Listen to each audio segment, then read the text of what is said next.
Hello students, मेरा आप सभी को प्रणाम। तो हम वैकल्पिक चिकित्सा विषय के बारे में पढ़ रहे थे। तो सबसे पहले हमने वैकल्पिक चिकित्सा की अवधारणा के बारे में पढ़ा था और उसके बाद में हमने पढ़ा था वैकल्पिक चिकित्सा के क्षेत्र। ठीक है, तो आज हम वैकल्पिक चिकित्सा के क्षेत्र और सीमाओं के बारे में थोड़ी सी और चर्चा करेंगे। तो आज हम चर्चा करते हैं वैकल्पिक चिकित्सा के क्षेत्र और सीमाओं के बारे में। ठीक है, तो आज का हमारा टॉपिक है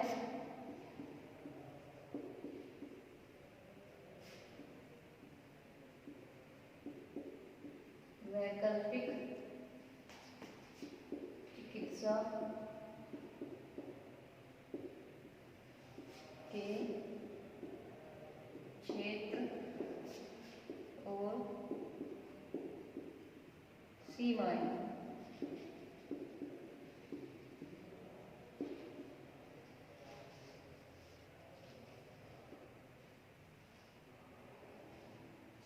ठीक है, तो वैकल्पिक चिकित्सा के क्षेत्र और सीमाएं। तो वैकल्पिक चिकित्सा जो कार्य करती है हमारे स्वास्थ्य के क्षेत्र में, तो वो दो स्तरों पर कार्य करती है।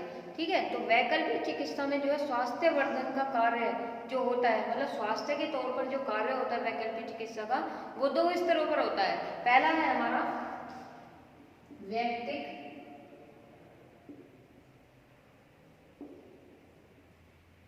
स्तर पर। ठीक है, और दूसरा है हमारा सामुदायिक।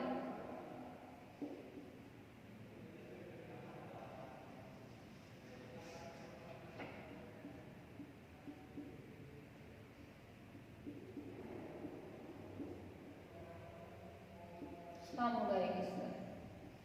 ठीक है, तो ये दो स्तरों पर जो है वैकल्पिक चिकित्सा जो है स्वास्थ्य वर्धन के क्षेत्र में कार्य करती है। एक है व्यक्तिगत क्षेत्र और एक है सामुदायिक। तो व्यक्तिगत क्षेत्र के बारे में हमने थोड़ा सा भी कल पढ़ा था, पिछली वीडियो में हमने पढ़ा था कि व्यक्तिगत क्षेत्र में क्या क्या आता है। ठीक है, व्यक्तिगत क्षेत्र में आता है जैसे कि शारीरिक शुद्धि,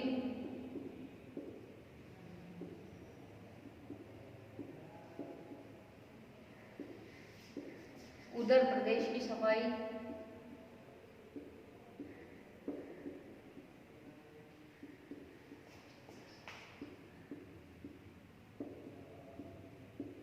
आंख,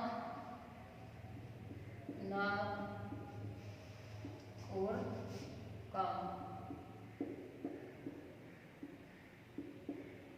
की सफाई,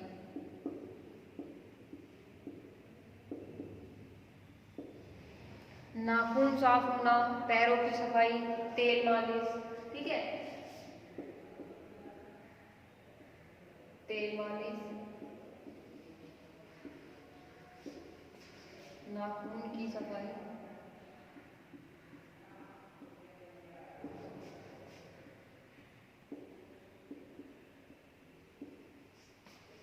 और पैरों की सफाई।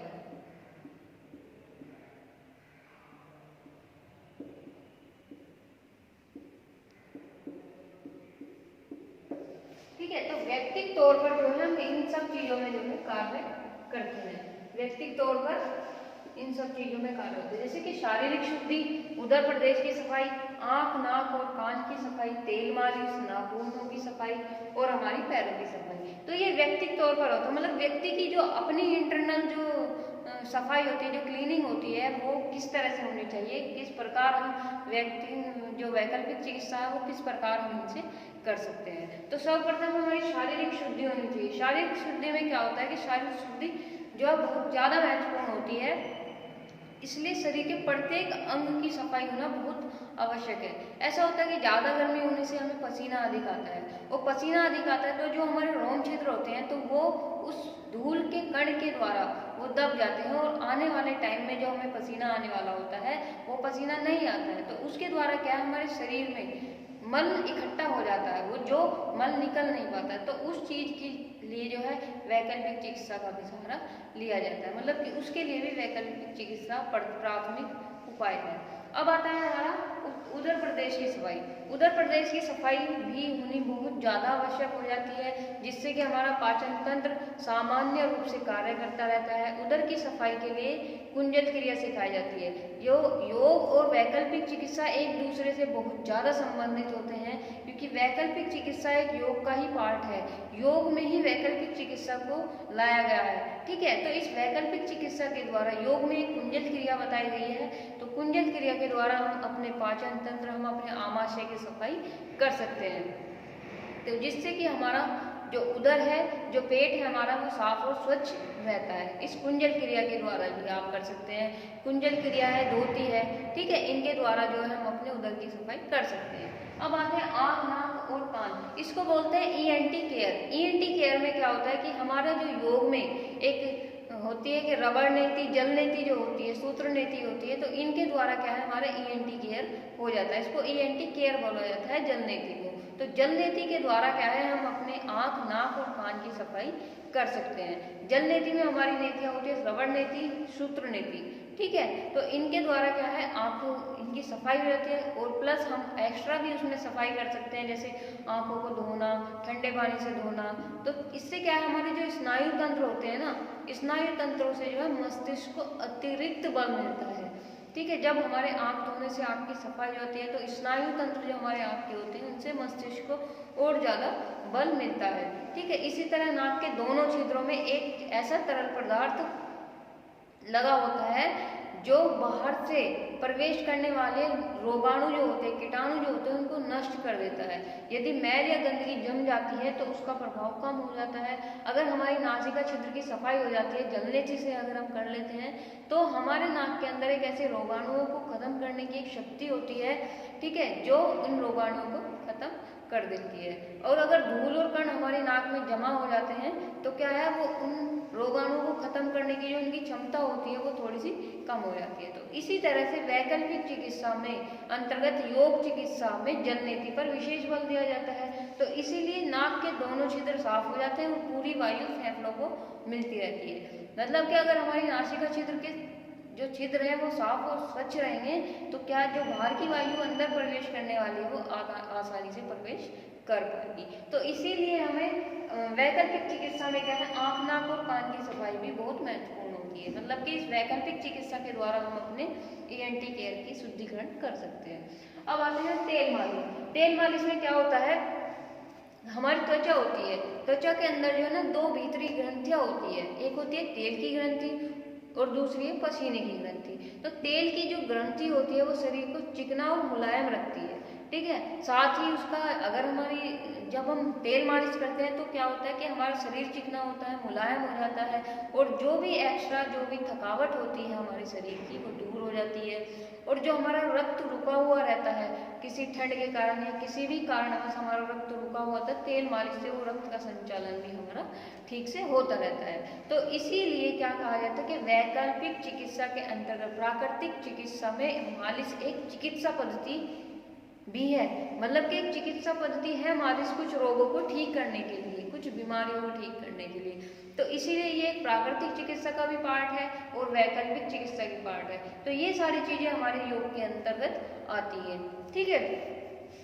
इसी तरह से हमारे नाखूनों की सफाई, तो नाखूनों को सदैव हमें छोटा रखना चाहिए। जो उनके अंदर अगर बड़ा रखते हैं तो उनके अंदर मैल जमा हो जाते हैं और उससे क्या है कीटाणु बहुत ज़्यादा फैलते हैं। तो इसलिए अगर हमारे नाखूनों में जो जीवाणु होते हैं वो उनका निवास स्थान हो जाता है हमारे मैल के कारण। जो नाखूनों में अंदर मैल जमा होता है तो उनमें क्या है जीवाणुओं का रहन सहन हो जाता है। जो भोजन के साथ अगर हम भोजन करते हैं तो हम हाथों से करते हैं तो क्या है उंगलियां हमारे मुंह में जाती है, तो उसके द्वारा जो है वो भोजन के साथ साथ जो है जीवाणु हमारे पेट में चले जाते हैं और उसी के द्वारा जो है अनेक बीमारियां उत्पन्न होती है।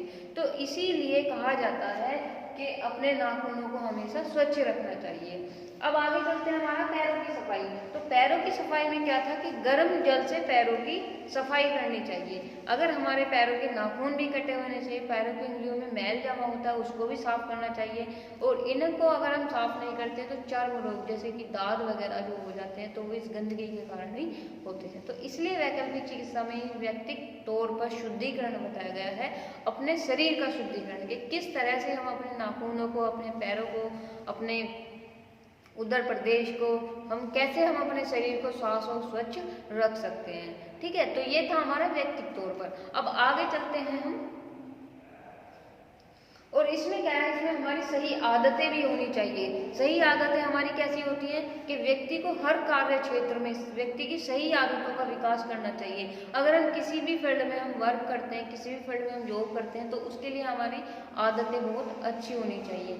जैसे कि स्वच्छ वायु और सूर्य रश्मि का सेवन करना चाहिए, दिनचर्या हमें अपनी अच्छी रखनी चाहिए, गहरी सांस लेनी चाहिए, आराम विश्राम करना चाहिए, मनोरंजन करना चाहिए और निरंतर व्यायाम करना चाहिए। हमें निरंतर व्यायाम के साथ में हमें पर्याप्त निद्रा लेनी चाहिए और उचित और नियंत्रित भोजन करना चाहिए। ये हमारी अच्छी आदतें होती हैं। अगर इनमें से एक में भी डिसबैलेंस हो जाता है तो हमारे शरीर में रोगाणु उत्पन्न होने लग जाते हैं और हमारा शरीर रोगों से ग्रस्त हो जाता है, बीमारियों से ग्रस्त हो जाता है। तो जिसका उपाय है वैकल्पिक चिकित्सा। तो इसलिए कहा गया है वैकल्पिक चिकित्सा में कि अच्छी आदतों को अपनाओ, अपने शरीर का शुद्धिकरण करो, तो इससे क्या है, अनेक जो बीमारियां आने वाली होती है वो भी समाप्त हो जाती है। ठीक है, तो ये हमारा व्यक्तिगत स्तर पर था। अब आगे चलते हैं हम सामुदायिक स्तर पर। तो सामुदायिक स्तर में क्या है, वैकल्पिक चिकित्सा में सामुदायिक स्वास्थ्य वर्धन के लिए जो है अनेक भूमिकाएं बताई गई, अनेक बातें बताई गई हैं कि वैकल्पिक चिकित्सा के लिए सामुदायिक स्तर में क्या क्या होना चाहिए।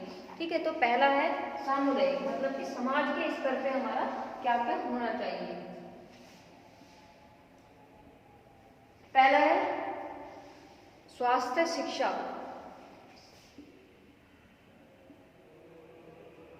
स्वास्थ्य शिक्षा, ठीक है। समुचित पोषण होना चाहिए।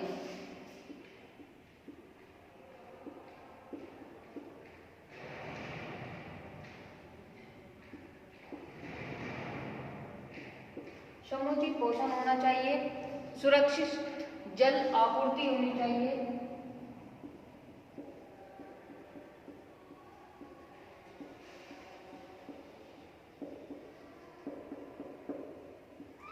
जो भी सामाजिक स्तर पर हमारे कार्य होते हैं, सुरक्षित मल मूत्र का उचित निष्कासन होना चाहिए। अगर आप अपना मल मूत्र त्याग रहे हैं तो उसके लिए भी निष्कासन का अलग स्थान होना चाहिए।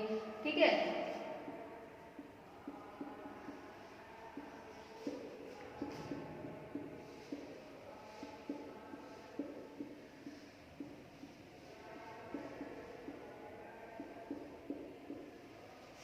और क्या है, इसमें हमारी बहुत सारी ऐसी बातें हैं। देखिए, शारीरिक शिक्षा होनी चाहिए, जीवाणु और रोगाणु पर नियंत्रण होना चाहिए, स्वच्छता एवं सफाई का प्रबंध होना चाहिए, विद्यालय में स्वास्थ्य शिक्षा के ऊपर हमारे कुछ चर्चाएं होनी चाहिए, शारीरिक शिक्षा होनी चाहिए, हमें शरीर के बारे में हमें शिक्षा प्राप्त करनी चाहिए। ठीक है, विद्यालय स्वास्थ्य शिक्षा, विद्यालय में स्वास्थ्य शिक्षा के बारे में थोड़ा सा बताना चाहिए और मनोरंजन सेवाओं का प्रबंध भी होना चाहिए। ठीक है, तो इसमें ये और भी बहुत सारी बातें जैसे सामान्य रोगों का उपचार करने के लिए। तो वैकल्पिक चिकित्सा का जो क्षेत्र है वो सामान्य